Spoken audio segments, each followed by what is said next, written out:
You know that man from the gym? Well, I need to talk about him. The way she said it, quiet, deliberate, eyes fixed on her hands, made the air in the room feel heavier. My pulse jumped, but I tried to stay still, pretending not to sense the tension sitting between us like a third person. I looked up from my coffee. What about him? Her gaze flicked to mine for half a second before sliding away. It's not what you think, she started, which, of course, is exactly what people say when it's exactly what you think. I felt something sink deep in my stomach. Then what is it, Claire?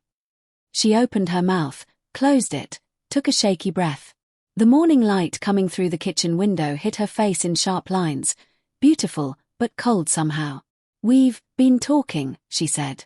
I laughed, but it didn't sound right. Talking? Yes, talking. My fingers tightened around the mug. About what? About life. Things. He's been helping me. Helping you with what? She hesitated, brushing her hair back from her face. You wouldn't understand. That's when I knew. Not the specifics, not the details, but the truth beneath it, the kind that doesn't need proof. The kind that settles into your bones before your mind catches up. I set the cup down. You're seeing him. Her eyes filled with panic. No, it's not like that. Then how is it? I asked quietly. She swallowed. Her voice was small when she said, he listens to me. That hurt more than if she'd admitted to sleeping with him. I stood and walked to the window, the world outside moving as if nothing had changed.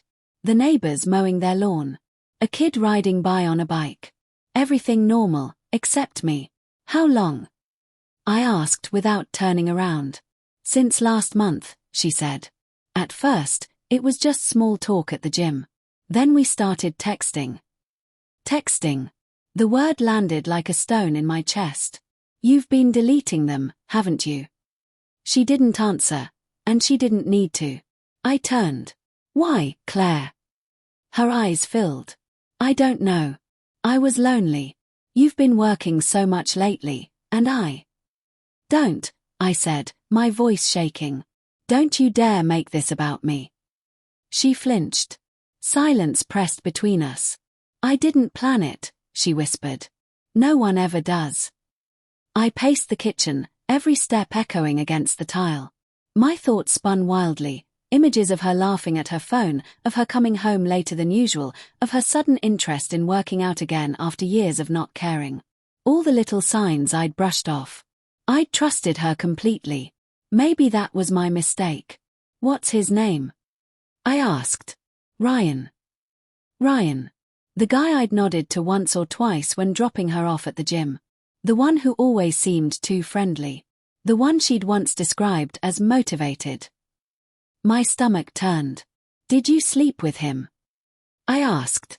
Her silence lasted just long enough to confirm everything. I felt my knees weaken. Claire, I said, my voice barely audible, just tell me the truth. Tears streaked her cheeks. It only happened once.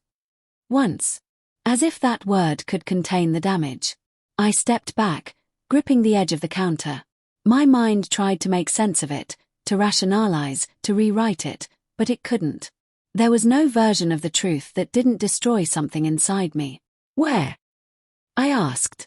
At his place, she whispered. I shut my eyes. When? Last Friday.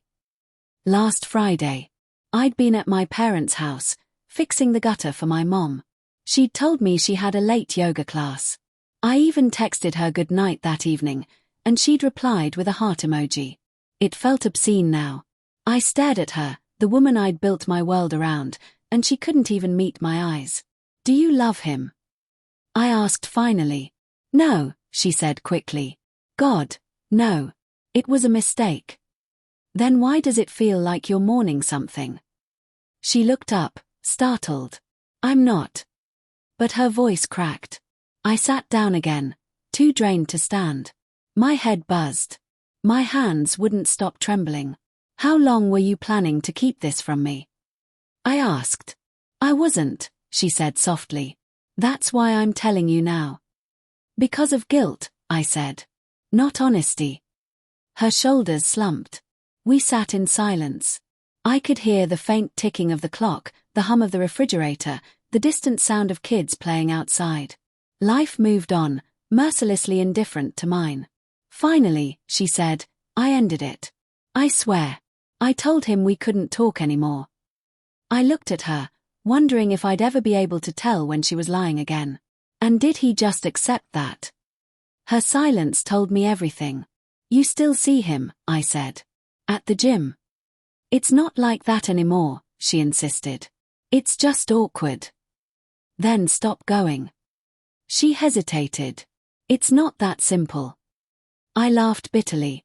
It's exactly that simple. Her expression changed, some mix of frustration and shame. You can't control everything I do, Ethan. I can't control anything, I said. You made sure of that. The rest of the day passed in a blur. I didn't yell.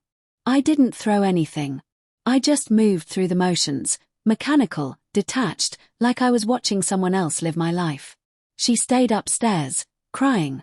I stayed downstairs, pretending to work. That night, I couldn't sleep. Around midnight, I got up and walked into the hallway. The faint glow from her phone lit the dark room. She was sitting on the edge of the bed, staring at a message. I didn't need to see the name to know who it was. I turned and left before she noticed me. The next morning, I packed a bag. She met me in the kitchen, eyes red and swollen. Where are you going? To breathe, I said. Ethan, please. Don't throw everything away over one mistake. One mistake? I said quietly. You threw it away the second you let him touch you. Tears welled again. I'll do anything. I'll go to therapy. I'll quit the gym. I'll block his number. You already said you ended it. I cut in. Why would you need to block him? The realization hit her face too late. She looked at me, desperate, but I just picked up my bag. Goodbye, Claire. I walked out before she could speak again. Outside, the sun was rising, painting the street in muted gold. I got in the car and sat for a long time, watching the light creep across the dashboard. My wedding ring caught the sunlight, and for a moment, I thought about taking it off. But I didn't. I just stared at it, thinking how something meant to symbolize forever could suddenly feel like a shackle to a past I no longer trusted. As I drove away, I realized something I hadn't before. Betrayal doesn't break you all at once. It chips away slowly, memory by memory, until even the good moments start to rot. And as much as I wanted to hate her, part of me still loved her. That was the cruelest part of all.